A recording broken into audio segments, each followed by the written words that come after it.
And a wicked awesome Wednesday morning for me. Watching or listening later on, it's some kind of time for you. My friends, welcome here. Thanks for being here. Appreciate you as always for the Wicked Radio live stream. What do we have going on today? What is happening? Oh my God. Killer asteroids, killer tsunamis, celebrities want to take down President Trump. Well, my message to you is I wouldn't worry about any of this stuff. Now, on the weather stuff, you don't want to downgrade that or not take it seriously, but it looks like everything's going to be okay. There's some good news on this stuff, and we'll get to it. Thanks for being here. Thanks for finding the live stream and also on the replay, which is where most of you find it later on, which makes sense. On X, it lives on there, or any of the social media platforms. And the audio podcast, if you're listening right now, on whatever platform you like, just press subscribe so we know when we got some stuff going on. But thanks for being here. Let's get to it. So we all heard about the big tsunami that was happening that could affect the west coast of the United States, but also Hawaii was in direct path of being affected by this thing. Here's what caused it. An 8.8 earthquake hit Russia. So tsunami warning, evacuations were in effect for the coasts of the Hawaiian Islands and all that good stuff. Let's get to the good news. And I think this is a good takeaway because God knows the state of Hawaii has had some warning problems before with their emergency systems. We all know that, right? Do you remember a couple of years ago, was it 2017? They actually, I shouldn't laugh, but this was so insane. They actually sent out a false alert to everybody on TV and on their cell phones that a missile attack was incoming because it was sent out erroneously. And then the TV reporters did a follow-up story in the Emergency Operations Center where they tried to tell them everything was okay. But they zoomed in on somebody's desk and they had the password right there on a Post-it note to the emergency. Yeah, I don't know what's going on in that state, but it seems to be okay. This was from earlier this morning, our time on the East Coast, where they are now with the warnings and watches. Hey, the Pacific Tsunami Warning Center has downgraded the forecast from a tsunami warning to a tsunami advisory. The PTWC continues to monitor for more data to update its forecast and for an all clear that they may issue later on. Excellent. It seems to be, from afar, just watching this thing, I didn't see any massive damage, didn't see any big problems. It looks like their warnings and watches worked. They got their system together. Good. Good for Hawaii. Good for them. Good for those people. Not without controversy, though. So, Oprah owns a big chunk of Hawaii. And in fact, she has her own private road. And this became a big source of controversy. And I have to say some fake news involved with this, too. It's all mixed in together. So, as I understand it, as I was looking at this morning, her private road cuts across a path that would have saved people a lot of, evacuation time to get right to inland from the coast. But it's a private road, so it was still closed. Here's the controversial part. They had cops protecting the private road while people were trying to evacuate. Now, the fake news out there is, and I bought into it too at first, was that Oprah refused to open the road.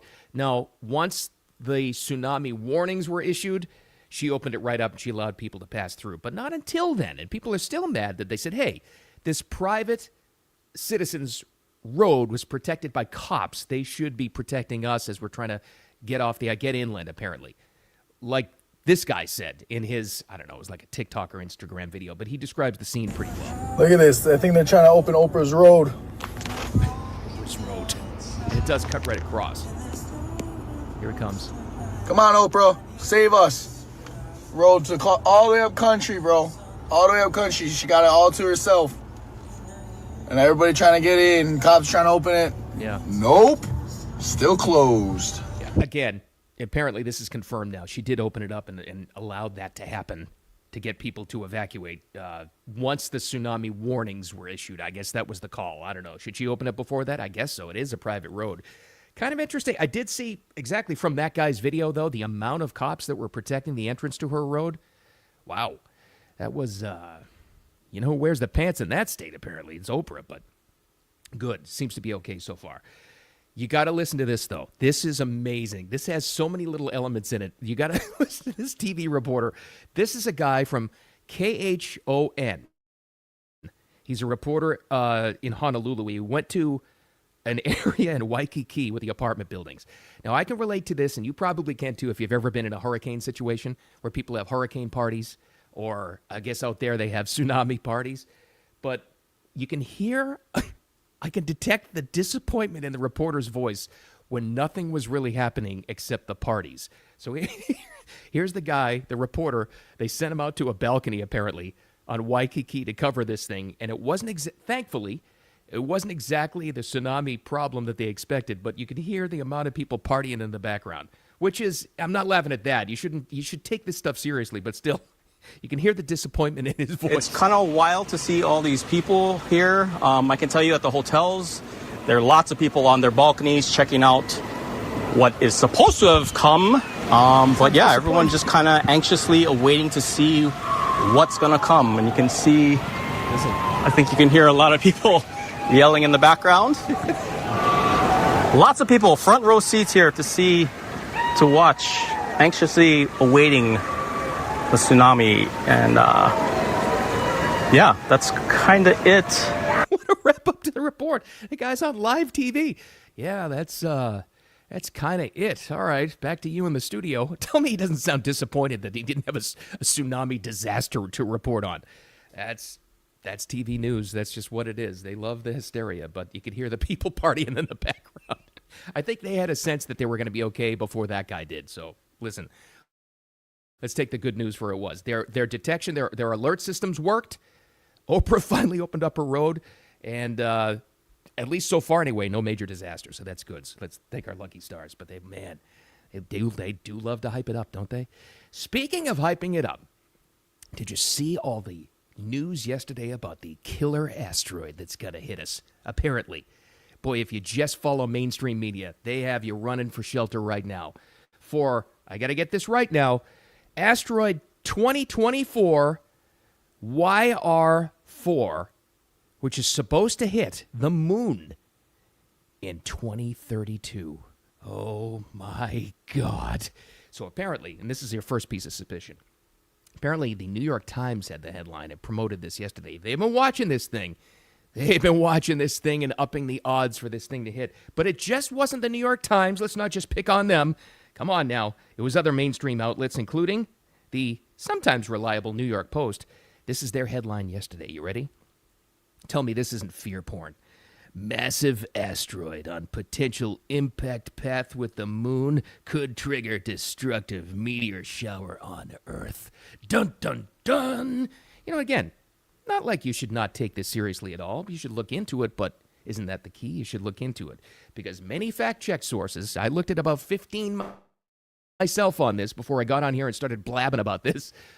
What's the real impact? What is it really? Because they don't tell you till you dig down deep into the story. Now, we know most people just go by the headline, right? Because that's the clickbait. That's why they put such scary headlines out there. Well, what's the real thing? And this is kind of like a synopsis of everything that I was able to find, and you can find too, and probably already have. Asteroid 2024 YR4 has a 3% chance of lunar impact. Well, that's a lot different than the headline. In 2032 per NASA data. Potentially, I think they actually should have capitalized potentially, because that's a big potentially, causing a meteor shower. It'd be spectacular, but harmless to Earth's surface. That part I got from Grok. The other part was compiled from other NASA sources. Earth's surface, mainly a risk to satellites, according to CNN and Live Science. They were the main sources there. So, okay. So you got some major media outlets calling it a killer asteroid. That's where I got the headline from. It wouldn't hit until 2032, the moon, apparently. And it's a 3% chance of hitting. Actually, 3 point something. Let's call it 4. Let's give them the benefit of the doubt. Let's call it a killer asteroid a 4% chance of hitting the moon in 2032. That means a 96% chance of nothing happening. Also, and I think this is the more important data on this, according to NASA, it would mean potentially, even less than that, pieces of it coming to Earth. The chances of it actually hitting Earth before they burned up the pieces of this thing would be astronomically slim. But we would get an awesome meteor shower out of it. Now you got to ask yourself, so why is all this fear porn about asteroids coming out now? Oh, I don't know. Let's look back. I'm recognizing a pattern. Whenever they have the most crazy space stories or insane potential things, or, it's true, go back to all the climate scare, right? All the sea levels are rising. Remember Al Gore telling us Miami was going to be gone by 2020?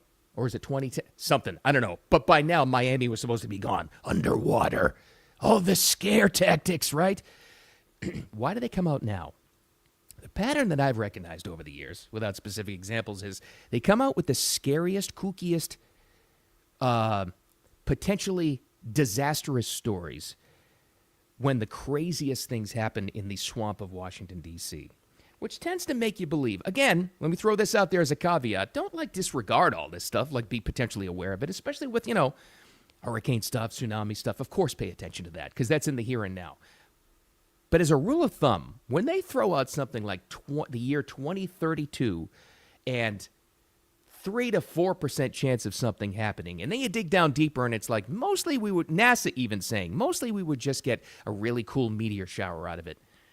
I don't wonder why this particular asteroid is getting so much attention right now. Distraction? Distraction story? Fear porn? Keep people afraid? Keep people scared of the future? So we need to maybe invest more in big government to protect us? Maybe it's, I don't know, but maybe it's from NASA itself feeding these stories so they don't lose any funding in this administration? I don't know. My only thing is I wouldn't exactly worry about this. I wouldn't change your investment plans or your vacation plans over something that's a 3%, 4% chance of affecting us in the year 2032.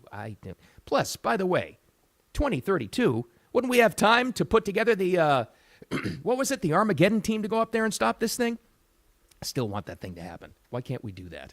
Anyway, more fear porn not to worry about. And they have one more thing. I did not plan on talking about any celebrities today. In fact, I went into this one thinking, oh, good, no celebrities in the news, thank God. And then all of a sudden, just monitoring things, and not even from headlines. Just why are all my friends on the super conservative MAGA side of things, really strong Trump supporters in my friendship group, why are they all upset at Ice-T for all of a sudden? What happened there? And I actually had to dig down and actually research it. And oddly enough, last night when I was looking at this, I was looking at Ice-T on my television because I was watching Law & Order SVU. It happened to be on. My wife was watching that. I'm like, why are people upset about this guy at the time? I scroll down a little bit more, and I'm like, he said something stupid on stage about Trump at the Warped Tour. Now, my takeaway was, the Warped Tour is happening again? I'm a big music fan. I had no idea. Okay, good. I don't even know what the other bands are, but Ice-T is back there. And I've always kind of enjoyed him as I think he's a good actor, actually, believe it or not. I think he's good. His rap stuff, I don't know so much. I know he's tried to work in the more of the rock kind of thing. The last time before this I heard anything about Ice-T was his dedication to Ozzy, which I thought was kind of cool. Kind of like a cross-section of worlds there. I thought that was all right. And I remember back in the day, he's no stranger to controversy. Do you remember in the 90s, Ice-T with that group came out with Cop Killer, that song, which was controversial for obvious reasons? And he had to come out and say, it's not about us advocating killing cops. It's about characters on the street that we know. It's about, that was kind of settled down. And then this happened. So he takes shots verbally at President Trump on stage at the Warped Tour. And I got to tell you, my initial reaction when I finally saw it for myself with my own eyes and listened, I laughed. I don't know why. I just saw it as sad and kind of funny. You never want to see people saying this kind of thing and advocating for taking down Trump and all this other stuff. And I saw that this was trending with the lefty losers when they saw this whole thing at the Warped Tour. Unalive Trump. This is the greatest thing of the Warped Tour. Yeah, okay. I saw it as sad. But anyway, profanity warning in this. I couldn't really edit it out, and it's hard to hear anyway, but this was, for proof, the audio of Ice-T verbally taking shots at the Warped Tour. I guess this is what people are said about. Like Trump, that's my personal view. Fuck Trump. I wish I could touch him in the eye. Take that motherfucker down in the alley. Take him down in an alley with all the... Sorry about the MF bombs in there, but I couldn't really get him out of there in time. All right, so that's that. How far have we come, though, in such a short a period of time? This is my initial reaction. I may be different because I see so much of these clips. I see so much information to try to, make sense of it so I can talk to you guys about it, maybe. But I'm not kidding you when I say, when I looked at this video and I saw what people are upset about, I laughed out loud. I saw it as sad. This is how I got the idea. I'd put that in the headline on the post leading up to the live stream. Looks like Ice-T is low T now. He made changes because this is an over-emotional, middle-aged dude. And my impression was he was just trying to reach out to the angry lefties in the crowd at the Warped Tour. And to me, it didn't come across as like threatening or tough. It looked and sounded weak to me. You may have a different impression. I don't know. You can let me know in the comments. I found that just kind of funny because it goes back to this. Again, with your actors, music people, even media people, you have to separate the public persona of what they do because a lot of them are great actors and great performers. A lot of them in the entertainment industry, they're just dumb. They're just stupid or playing a part. They just are. And I think he's playing a part. He probably doesn't even really believe that. But he's trying to play up to that crowd. But he's there. He's kind of pudgy. He's older. In my view, he looked out of place to me. So it just came across as like sad and laughable. But how far have we come to when we used to see during the first Trump administration celebrities, advocating violence against Trump? Remember Kathy Griffin holding up the severed Trump doll head? And everybody was so outraged about that. I look at that now, I'm like, it was so ridiculously over-emotional and over the top. It was so stupid. If you start to look at this stuff and these things that these celebrities or performers say and do, you get pretty accustomed to laughing at them because it was just dumb, just sad and stupid. Sorry, it just was. So that's my takeaway. And you're going to drive yourself crazy. You're not going to be able to read anything, look at anything, listen to anything if you don't separate your favorite performers from the dumb things that they think because they're not smart. And they also live in that, let's face it, they live in that entertainment bubble where they're just surrounded by other people like this. And in many cases, I don't know if Ice-T was a case of this, in many cases, they're told to say this stuff. They are. They're afraid of losing jobs. They're afraid of losing connections. They're afraid of being outcast from Hollywood. They just are. I know for a fact that happens a lot. So Ice-T, low T, yeah, wouldn't worry about that guy anytime soon or this stuff. Because we took the power out of it. Once you laugh at these fools, there's no power to it. Like I guess a few years ago, people would have heard that and this would have been front page news. Like I said, I had to search pretty deep to find out what my friends were upset about with Ice-T.